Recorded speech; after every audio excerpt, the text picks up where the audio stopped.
अभी जो बैंक जो लोन सैंक्शन करते हैं, टर्म शीट में सारे चार्जेस स्पेसिफाइड है, सारे चार्जेस, प्रोसेसिंग फी कितना होगा आपका, क्या क्या फीस होगा, क्या क्या चार्जेस होगा, सारे स्पेसिफाइड है। लेकिन एक ऑर्डिनरी बोरोवर जो है, एक कॉमन बोरोवर जो है, वो दिखा गया है, आई मीन एक्सपीरियंस से पता लगता है कि वो पूरा जो टर्म शीट जो है, टर्म्स एंड कंडीशंस, वो 2-3 पेज का या 4-5 पेज का है, कोई पढ़ता नहीं है। वो देख लेते हैं कि 5% में या 10% में लोन मिल रहा है तो ले लेते हैं लोन। बाकी सारी चीज टर्म्स एंड कंडीशंस में है, कस्टमर्स उसको सही तरह से पढ़ते नहीं है। तो इसीलिए हमने माइक्रो फाइनेंस लेंडिंग में, डिजिटल लेंडिंग में ये ऑलरेडी मैंडेट किया हुआ है कि एक सिंपल सा की फैक्ट स्टेटमेंट जिसमें कि उसमें फ्लेक्सिबिलिटी दिया है हमने बैंकों को।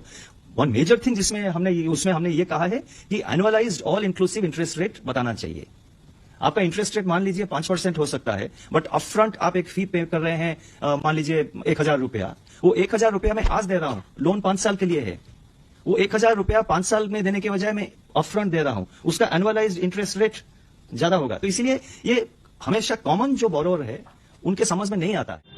इस वीडियो में एनुअलाइज इंटरेस्ट रेट का मतलब यह है दोस्तों कि जो नॉर्मल रेट ऑफ इंटरेस्ट है 15-16%, 10%, वो तो रेट ऑफ इंटरेस्ट बैंक की है जो लोन का इंटरेस्ट कैलकुलेट करने के लिए यूज होगी। लेकिन बैंक लोन देते समय बहुत सारे चार्जेस काटता है, processing fees, insurance, stamp duty, documentation charges, any other hidden cost. तो आरबीआई के गवर्नर इस वीडियो में यह कहना चाहते हैं कि एक बैंक और एनबीएफसी लोन देते समय इंटरेस्ट रेट के साथ साथ एनुअलाइज इंटरेस्ट रेट भी अपने कस्टमर को बताएंगे। एनुअलाइज इंटरेस्ट रेट का मतलब simple, interest rate plus all charges का इंपैक्ट। वो नॉर्मल सी बात है कि annualise interest rate normal interest rate से ज्यादा होगी, क्योंकि इंटरेस्ट के साथ साथ चार्जेस का बर्डन भी कस्टमर के ऊपर पड़ता है दोस्तों।